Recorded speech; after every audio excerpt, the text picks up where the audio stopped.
Mark, thanks very much for joining us. Thank you. I'd like you to say a few words about your organisations, which many people call the 5 Cs. Yes.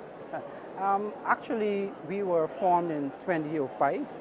Our role is to coordinate climate change response within the Caribbean, more specifically the Caribbean community. But we have a number of linkages and we have established collaborative arrangements with countries outside of that body. And I'm speaking about Cuba, for example, where the Institute of Meteorology is an important partner for us, as well as the Hadley Centre in the UK. I understand you've been doing some research recently on the environmental and social implications of climate change in the Caribbean region. What are the big risks that the Caribbean faces? Well, what we are seeing is that layered on top of the already tenuous situation we're in, and I'm saying this because we face a number of challenges as regards high levels of relative and absolute poverty, high levels of indebtedness, and now we are confronted with the new challenge of climate change. The Caribbean economies are largely natural resource based, where they're using the natural resources, whether it be to promote tourism or agriculture. And these are sectors which are likely to be hardest hit by any changes in our climate or due to climate variability.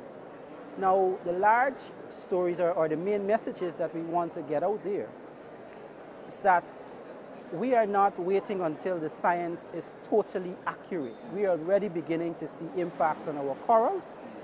We are already beginning to see impacts in terms of the quantum and quality of our water supply.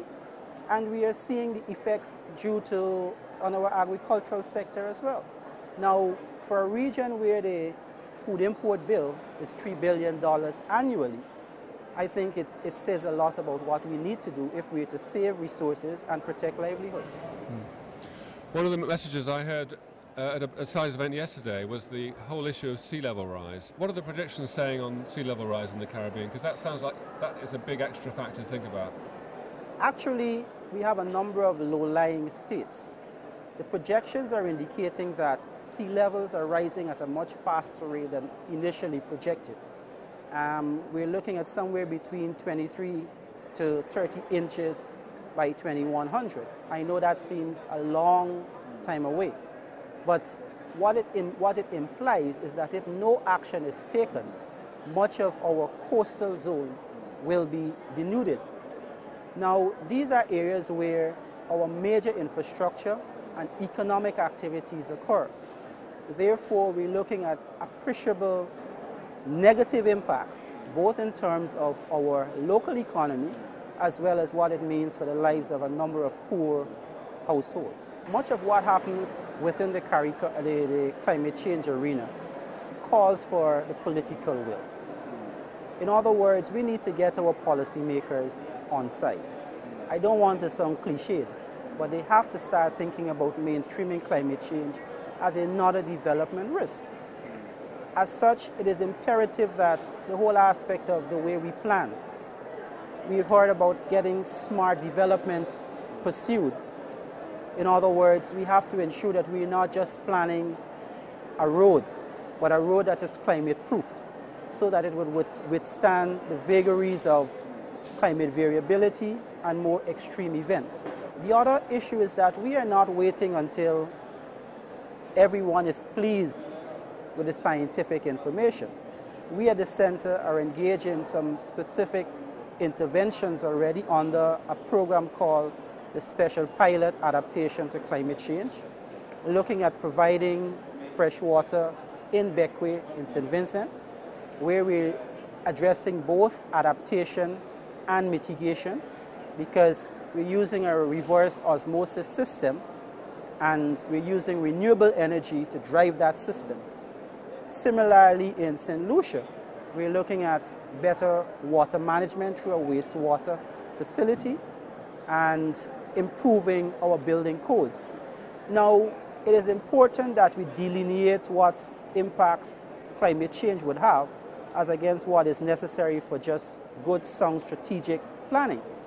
And because climate change is not the only issue we're confronting, we feel it provides not just a threat, but an opportunity for us to get our development plans in a form that they ought to have been from the very inception. Looking specifically at the tourism sector, this is obviously a big area for the Caribbean, and it's a big energy consumer right now. Many of the main tourist sites are in low-lying areas. It doesn't look like a good recipe. Is there a future, green future for tourism in the Caribbean?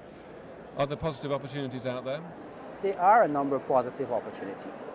I know we in the Caribbean often speak a lot about adaptation, and lots of times when people hear mitigation in the Caribbean, they say, but our carbon footprint is already so small.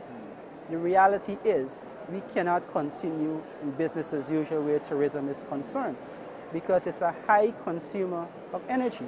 Even though from a purely economic standpoint, it makes good sense for us to convert towards sounder and greener interventions.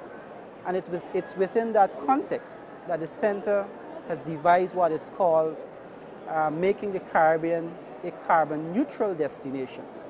What we're aiming at is to get our operators, and we're working through the Tourism Association as well as the Hospitality Association, to get their members to convert as far as possible from using a lot of fossil related equipment and energy sources and convert towards more green energy consumption, whether it be solar or whether it be wind.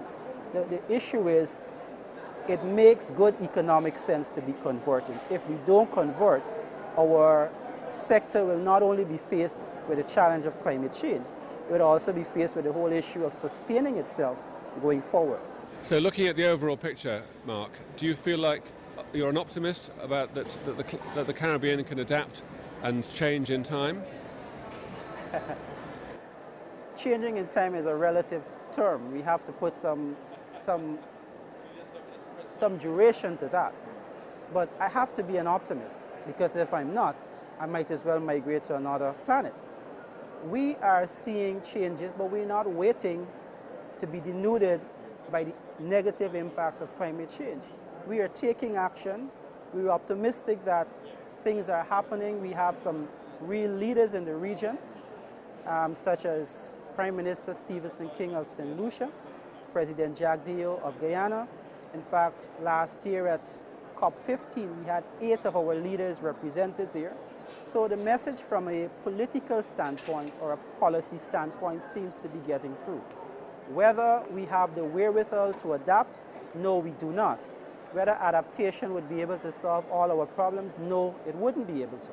There will be a limit to adaptation, and there will still be areas for people like the Caribbean Catastrophe Risk Insurance Facility and other more financial mechanisms to assist. But clearly, we are moving in the right direction, and we are confident that the message is getting through at a policy level and also at a grassroots level. Whether we are where we want to be, the answer would be no. There is still a lot to do, but we are confident that we are moving in the right direction.